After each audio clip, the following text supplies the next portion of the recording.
Welcome, Park High School Scholars.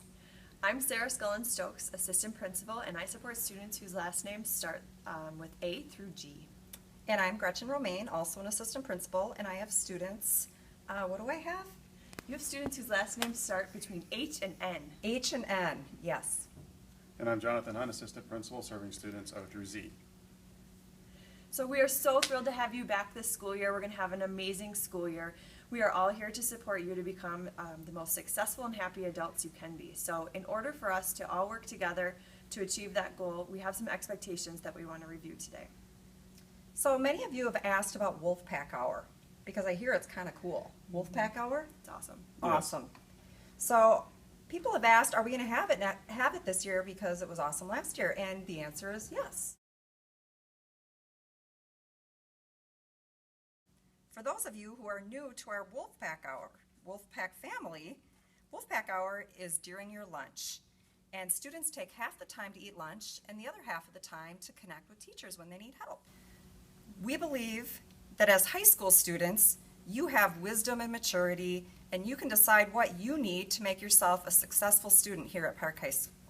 We expect all of our students to show commitment to academics by using this time wisely and working with teachers to work on homework, make up tests, study, and challenge yourself academically. The thing to remember about Wolfpack Hour is, what is it? Use it or lose it. Maybe use it or lose it. I guess it's use it or lose it. So if you don't use your Wolfpack Hour for academics, you may lose it for yourself or maybe the whole building.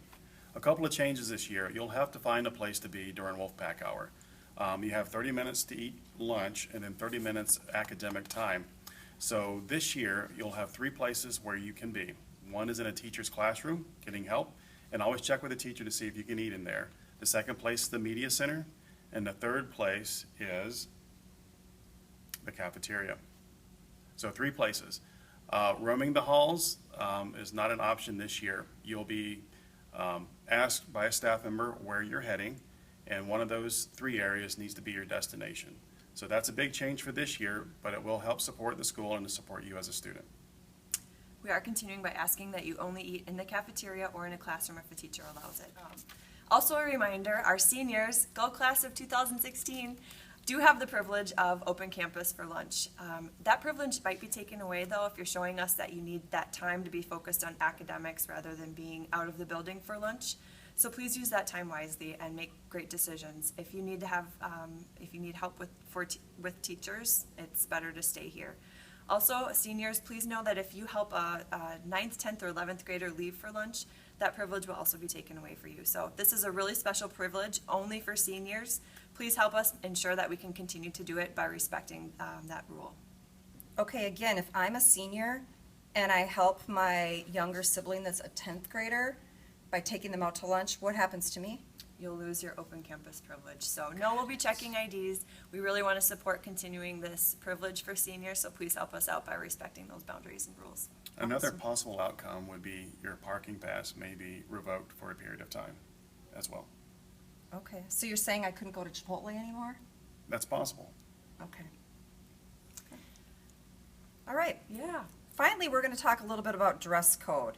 Hats are not allowed during the school hours, and you know that, and that's how it's been. For those of you that are new to our school, I'm guessing that you had the same rule at middle school. So, yep, just keep them in your locker, keep them in your backpack, or keep them in your car or at home. Clothing that's offensive to others, I wouldn't recommend that as well. That'll be something that we would ask you to change. And then also, for some reason, I sometimes see people wearing like their undergarments. More like at the state fair and stuff. I'm sure it wouldn't happen here at Park High School. But that's another thing that isn't going to work here. So, yeah, just look at how professionally dressed we are here. You know, we've got our Wolfpack attire and, yeah. So what we're asking, just to be clear, is that you cover up undergarments and that you cover up any body parts that you wouldn't want your grandma, your pastor, your rabbi, your boss, or a future college admissions counselor to see. Because honestly, we have visitors in our building all the time. We have college representatives coming in. We do have community members who might be your next manager or boss in our building. And so it's really important to keep this a professional atmosphere so that it reflects the amazing students and staff that we have at this school. That's the whole purpose of a dress code. And so know that if a staff member pulls you aside and says, hey, that shirt's below the line, or why don't you go stop in the attendance office and get a different shirt, it probably means that there's either something offensive about your shirt or maybe a little too much skin is showing. So again, if you're getting dressed in the morning and you don't know if something's okay, just think, would I want my grandma or a future boss or a college admissions rep to see me in this? And if the answer is no, it's not appropriate for school. So thanks so much in advance for meeting our expectations and doing everything you can to make this a great school year. We are all responsible for making this a great place to be, and if there's anything we can do to support you this year, please let us know.